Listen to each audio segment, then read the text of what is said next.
Hi everyone! Welcome to our vlog Mentari. Today we are here to talk about something na parte na ng araw-araw nating buhay, ang edukasyon.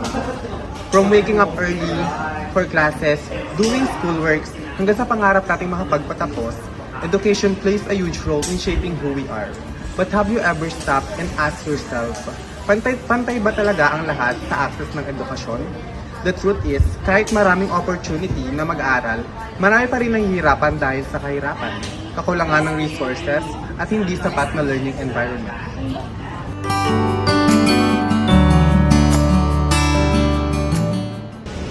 That's why the United Nations created the Sustainable Development Goals, and one of them is SDG 4, Quality Education. Ang goal nito ay masigurado na ang lahat, bata man o matanda, ay may access sa inclusive, equitable at quality education, pati na rin sa lifelong learning opportunities.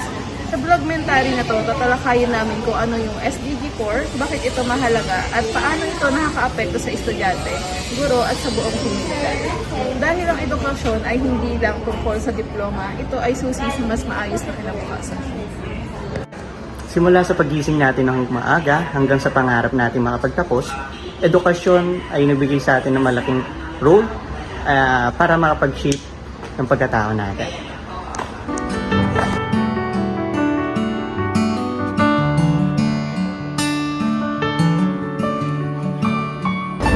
A good day.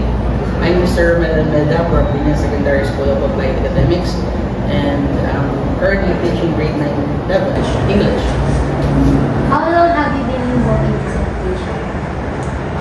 I've been in education for over a decade now, exactly 13 years.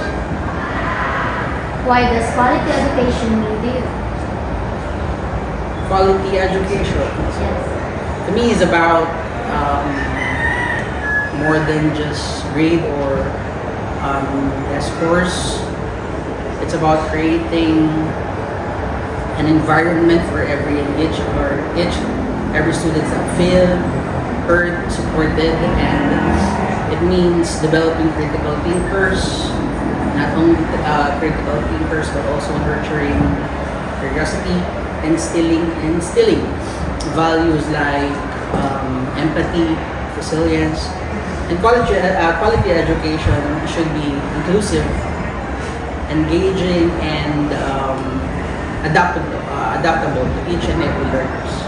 Okay, thank you. Why do you think quality education is important for individuals in society?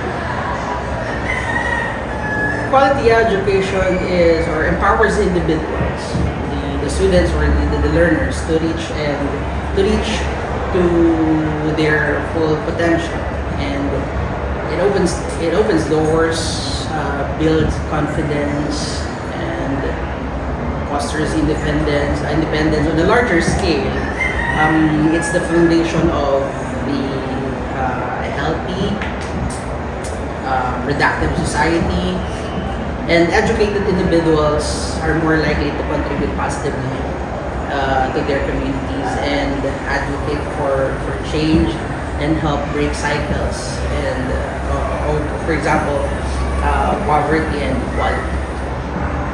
So, do you think all children and youth in your community have equal access to education? Why or why not?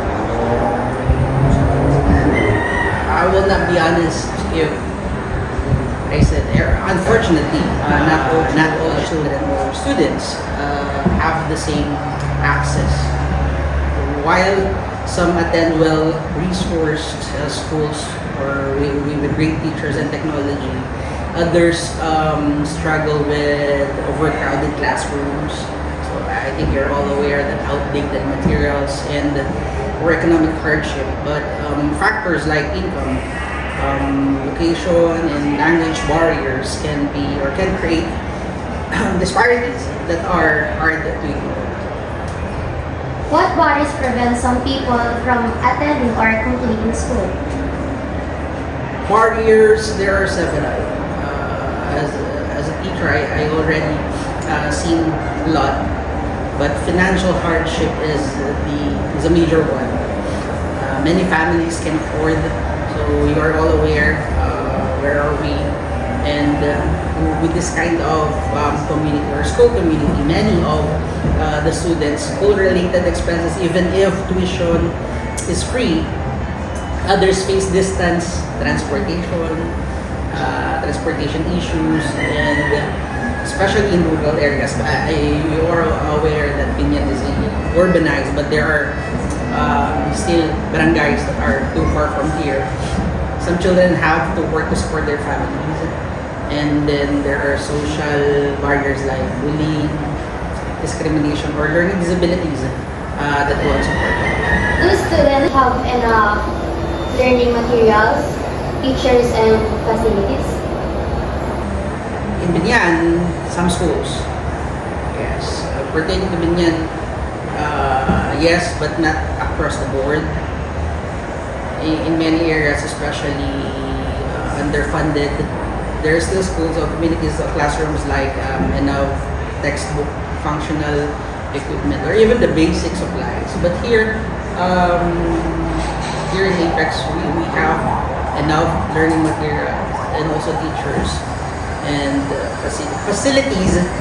Might say we're having a little of the issue because, as you've seen, there's one building that is not functional because of it cannot be used because of the earthquake. And how about teachers' influence the quality of education? What do you think about their influence? Influence of teachers. Yeah. Teachers are I can say, the heart of quality education. So they are the first, their passion, the patience of teachers, and ability to connect with the students can make all the difference. There is a saying that the teacher can break or make the student. A great teacher inspires, adopt, and advocates. Not only that, they don't just teach content, they shape mind. It's really evident with my experience. Students will go back, not because they will recall what you teach with the lesson, but they will go back because you touch their heart. And the better we support and train our teachers, the better our education systems will become. Since we're in new normal days like online classes, do you think all students have enough access to technologies? Why or why not? We have to be realistic. I know for a fact that we are transitioning into technologies, but sadly, no. The digital divide is to be very realistic. The new normal, this kind of community cannot adopt yet. Just because, of course, just like what you have mentioned a while ago, the financial, and also the debit is giving, but it's not enough. Can you share a personal experience that shows the importance of education in your life? One experience that I can share with you is that stays with me was a student who struggled academically and one in the verge of dropping out. But it is because when you look at them, when you are a teacher, you're not just inside the classroom. A teacher is not only at the inside of the classroom. When you see someone who's struggling, you have to go on their zone.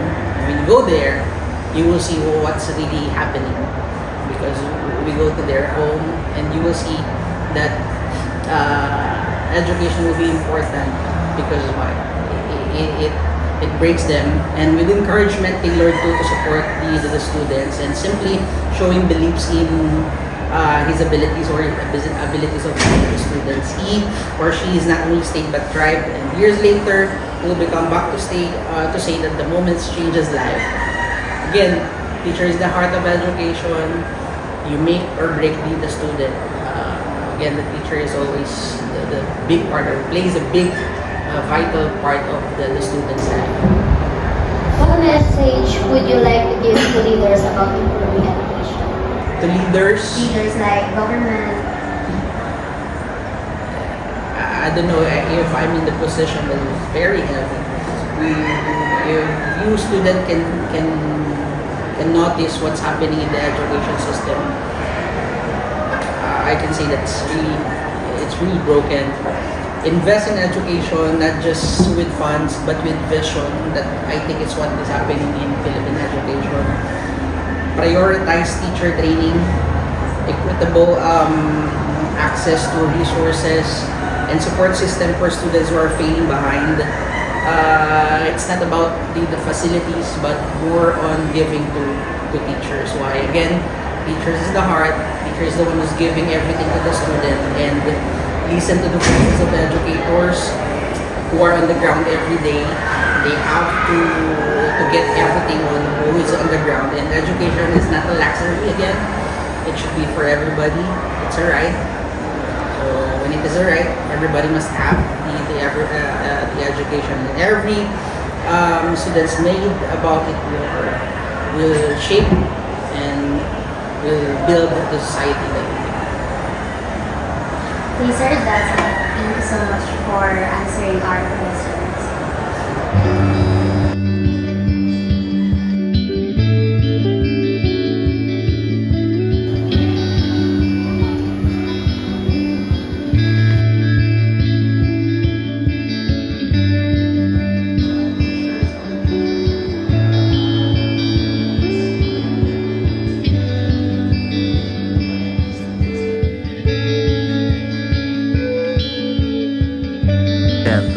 Okay, good day. I'm Edward P. Javier. I am a mathematics teacher. I'm teaching grade 10.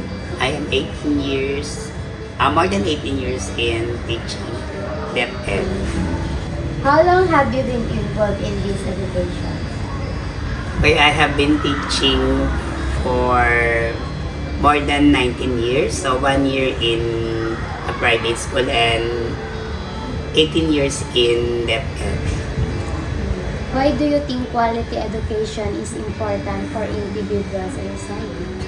Okay, para sa akin, mahalaga ang quality education sa bawat isa sapagkat kapag ang bawat isa ay nagamit niya ito sa tama at meron siyang magandang naiambag sa kanyang lipunang kinabibilangan, quality education ang kanyang tinamasa.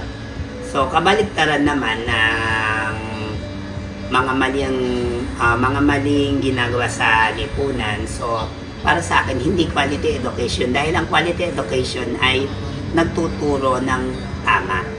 So, puro positibo ang tinuturo sa quality education. Hindi kasamaan. Do you think all children and youth in your community have equal access to education?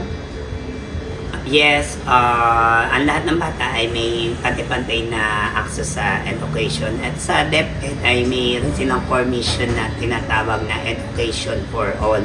So ito ay para sa lahat. So walang hindi makakapag-aral dahil libre ang pag-aaral sa public school. What barriers prevent some people from not attending or not completing school? Okay, so ito yung mga dahilan or sagabal sa kaya ang mga estudyante ay hindi nakakapagpatuloy ng pag-aaral. So, una ay financial stability. So, kung walang trabaho kanilang mga magulang, so walang magtutustos sa kanilang pag-aaral, yung pamasahe o yung mga gamit na bibilhin at yung kakainin sa pagpasok nila. Ikalawa, yung layo ng bahay. Layo ng bahay. Yung distance from the school to his or her house. Ikatlo, family problem. Problema sa pamilya. So, naapektuhan ang bata kaya hindi nakakapasok. And then, ika-apat, influence ng mga kaibigan. So, isa din yun sa, sa dahilan. And then, yun, walang interest sa pag-aaral. So, wala siyang plano na mag-aral. So, in-enroll siya ng kanyang magulang pero sa sarili niya, wala siya interest na mag-aral. So, and then, yun habitual niya, yung habits niya. So, isa pa rin yun yung mga bisyo niya or in sa social media kaya hindi rin siya nakakapag-aral. Mas pinipili niya yung bad habits niya. Yun yung mga hindrances kung bakit hindi nakakatapos ang mga bata sa pag-aaral at hindi nakakapasok araw-araw. What message would you like to give to leaders about improving education? Okay, para sa akin, para mas lalong ma-improve ang quality ng education at para din sa mga bata. So, sana ay maibalik yun dati na kapag walang alam ang bata or hindi siya marunong magbasa, magsulat, hindi dapat ito nakakapanik sa susunod na baitang. So, para din sa mga bata yon kasi nakakaawa sila pag dumarating sila ng high school, ng senior high school, hindi sila marunong magbasa. Kaya sana ay maging mahigpit ang edukasyon ngayon. Kung ano man yung dating kalidad ng edukasyon, sana ay maibalik. Yun lang.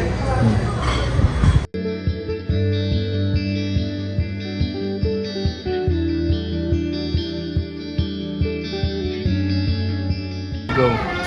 SDG 4 reminds us that education should never be a privilege for the few, but a right for everyone. As a student, we may not have all the power, but we can start by valuing our education and supporting initiatives that promote learning for all. Through awareness, cooperations, and actions, we can create a world where no one's left behind when it comes to education. Because when education improves, lives change. And when lives change, the future becomes brighter. Thank you for watching our vlogumentary on SDG 4 Quality Education.